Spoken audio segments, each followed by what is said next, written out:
കേരള കോൺഗ്രസ് ജോസ് വിഭാഗം നേതാവ് advocate Prince ലൂക്കോസ് അന്തരിച്ചു. 53 വയസ്സായിരുന്നു. വേളാങ്കണ്ണിയിൽ നിന്ന് കോട്ടയത്തേക്കുള്ള യാത്രക്കിടെ ഹൃദയാഘാതത്തെ തുടർന്നാണ് അന്ത്യം.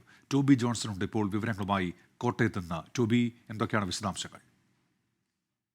ഉന്മേഷ്, ഇന്ന് പുലർച്ചെ ഏകദേശം 3 മണിയോടുകൂടിയാണ് ഈ സംഭവം ഉണ്ടായത് എന്നാണ് നമുക്ക് അറിയാൻ സാധിക്കുന്നത്.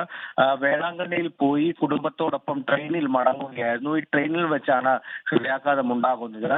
ഉടൻ തന്നെ ആശുപത്രിയിലേക്ക് എത്തിക്കാനുള്ള ഒരു ബുദ്ധിമുട്ട് നേരിട്ടു എന്നാണ് നമുക്ക് മനസ്സിലാക്കാൻ സാധിക്കുന്നത്. ട്രെയിനിലായതുകൊണ്ട് തന്നെ എന്തായാലും ആശുപത്രിയിലേക്ക് എത്തിക്കാൻ ശ്രമിച്ചുവെങ്കിലും മരണം സംഭവിക്കുകയായിരുന്നു.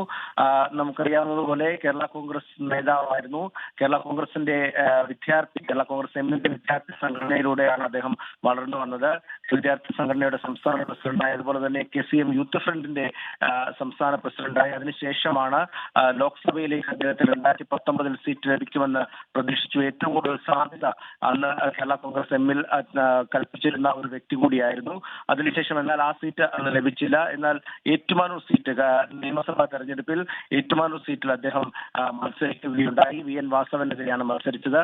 അന്ന് മത്സരിച്ച് തോറ്റുവെങ്കിലും വലിയൊരു ജനപ്രീതി ഉണ്ടാക്കിയെടുക്കാൻ അദ്ദേഹത്തിന് സാധിച്ചു. എന്തായാലും ഒരു യുവ നേതാവാണ് ഇപ്പോൾ കേരള കോൺഗ്രസ് ജോസഫ് വിഭാഗത്തിൽ നിന്നും വിട പറഞ്ഞിരിക്കുന്നത്.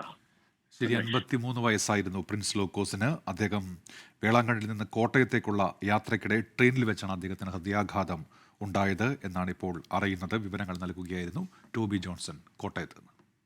ലോകത്തെവിടെയായാലും ഏത് സമയത്തും 24 വാർത്തകളും ഓഗ്മെന്റഡ് റിയാലിറ്റി പാക്കേജുകളും എക്സ്പ്ലെയിനറുകളും വിശദമായി കാണാൻ ഞങ്ങളുടെ യൂട്യൂബ് ചാനൽ നിങ്ങൾക്ക് സബ്സ്ക്രൈബ് ചെയ്യാം.